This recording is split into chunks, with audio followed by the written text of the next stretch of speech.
Dis donc, tu sais que Ouais. l'histoire du Père Noël est dans la Bible? L'histoire du Père Noël dans la Bible? Ouais, Oh bah tiens. ouais. Alors, un roi septembre nous raconte qu'Akab, roi d'Israël, faisait ce qui est mal devant Dieu. Et même il provoquait Dieu. Alors, À mon avis, Dieu va lui mettre le pâté. Hein? Non, c'est quand même pas moi qui joue le rôle. Oh non, je n'ai pas préparé ma valise. Bon. le prophète dit à Akab, l'Éternel est vivant, le Dieu d'Israël dont je suis le serviteur, il n'y aura cette année ni rosée ni pluie, sinon à ma parole.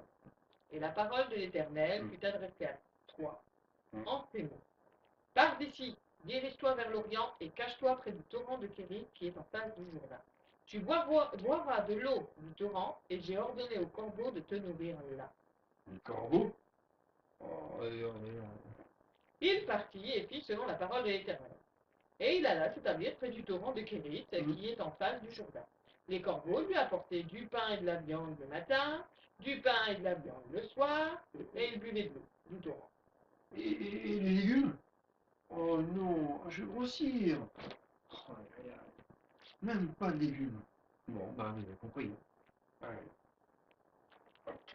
Et en plus, ta voix. Ah ouais. Alors maintenant, je vais avoir une grosse voix en plus. Oh là là. Mais au bout d'un certain temps, le torrent fut à sec, car il n'était point tombé de pluie dans le pays.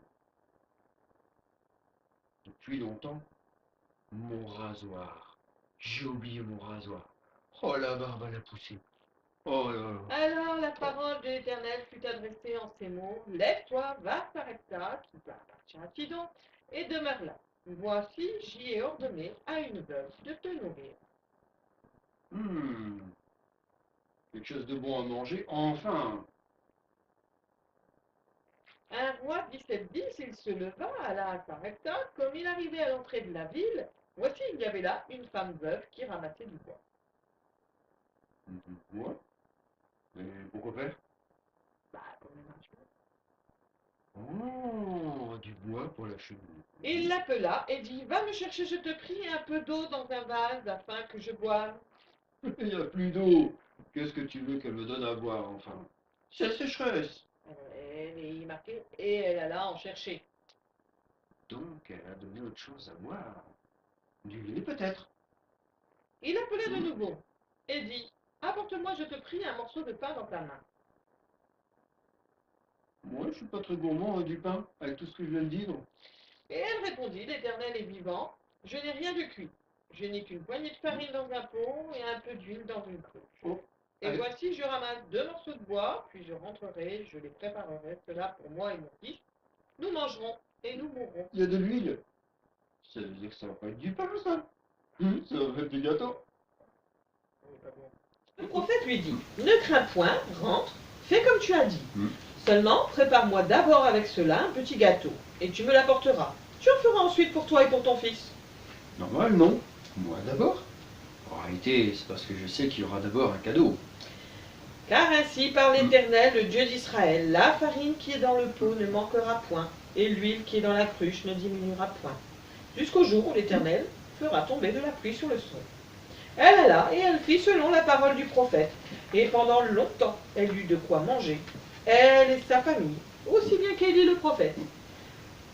Puisque ça fait longtemps que tu es dans les affaires, je t'offre un vêtement classe, un manteau tout beau. C'est vrai que je suis parti sans valise.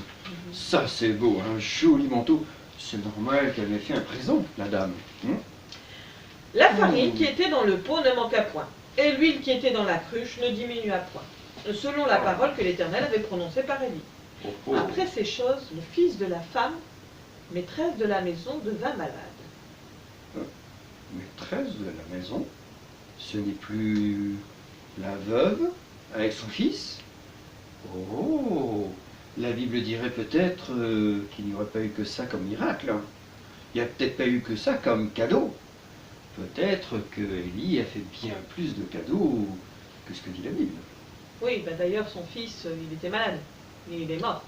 Et d'ailleurs, il ressuscitera. Mais c'est pas fini. Hmm. Il y a la suite de l'histoire, avec son successeur. Eh oui, Élisée qui va devoir attendre de voir Élie partir, parce qu'il savait qu'il allait voir un cadeau lui aussi. Et ce cadeau, Comme il continuait à marcher en parlant, voici un char de feu et des chevaux de feu les séparèrent l'un de l'autre.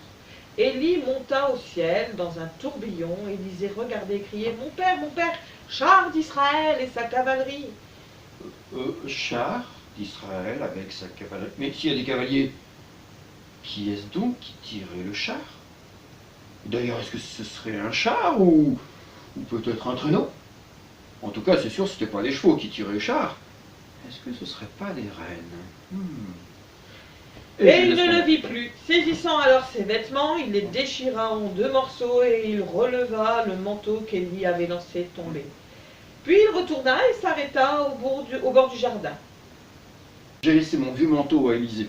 Et là, maintenant, je suis parti avec mon nouveau manteau. Et je suis parti dans le char de feu vers le ciel. Et la Bible dit que Élie reviendra.